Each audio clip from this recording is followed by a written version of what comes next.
He is a 9/11 survivor, the last person out of the World Trade Center North Tower. Well, on September 11th, William Rodriguez saved an estimated hundreds of people from the World Trade Center after putting his own life on the line. He then became trapped under the debris from the tower for hours before rescuers managed to free him from the rubble. And here with us now to share his really amazing story is William Rodriguez. William, is it William, Bill, which do you prefer? Maria, for you is Willie. Thanks, Willie. I appreciate it. Thank you so much for sharing your story with us. We really appreciate it. Why don't you tell me what happened on that dark day? Well, basically, we are doing a presentation. It's a story of hope, expectation, motivation, and disposition of what the human spirit can do in a moment of despair. I worked in the building for 20 years. I was the person in charge of all the stairwells of the North Tower. And on 9/11, I had the only master key that opened the doors that rescue people. This is the master key. They call it the key of hope.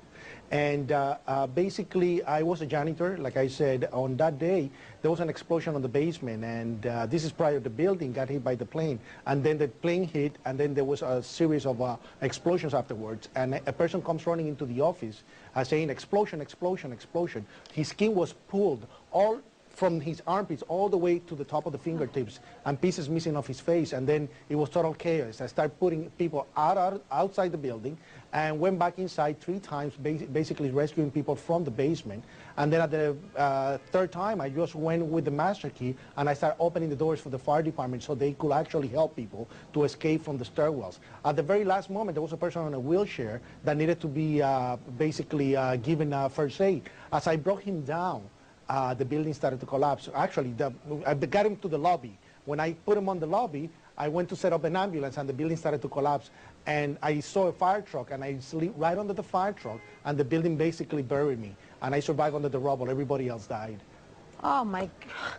I don't even really know where to go after that. It's a very emotional event, but after 9/11, I became an activist, a leader for the victims. I created the Hispanic Victims Group and the Victim Support Group, and basically took it up to task to become basically addicted to helping, because there's such an addiction.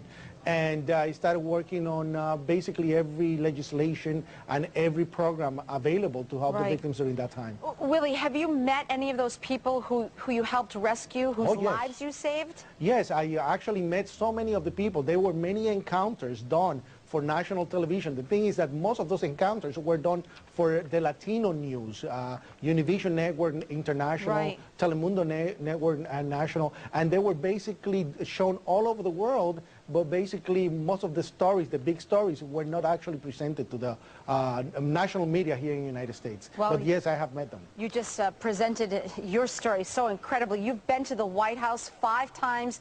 You've been honored by the president, President Bush. You've met Hillary Clinton. That must have been quite an honor for you. It was an experience, definitely. And at that time, I was basically loaded to go into politics, because they said this is the guy that we need to get the Latino vote. And I was playing the whole game of politics because I was doing the activism. And until the moment that I started to ask questions about what really happened on 9/11. And you may remember the whole thing about the 9/11 Commission to be formed, and basically became very active to get it basically started. And what a surprise. I was one of the persons that testified for the 9/11 Commission, and my testimony doesn't appear on the final report. Willie, I could talk to you until 11 o'clock tonight when we go off the air, but we unfortunately have to wrap it up. So will you be going into politics, or are you just here? I think people are maybe wondering, you're just here because you'd like to share your story. Basically, what I'm doing is telling the people what really happened on 9/11, because there's a lot of disinformation about what happened. And number 2, because we wanted to call people to do an outreach for the victims that are still suffering. The first responders, as you know, are still dying. We're talking about 60,000 people dying. You're absolutely right. If you're interested in hearing more of Willie's amazing story, he's actually going to be speaking tonight at the International Community Church in Allston at 7 o'clock. Willie, to us, thank you. Rodriguez, thanks so much for being here. And what an honor it was to speak with you. What a pleasure for me to speak with you. Thanks, Willie. Willie, thank you so much. Up next at 5:30.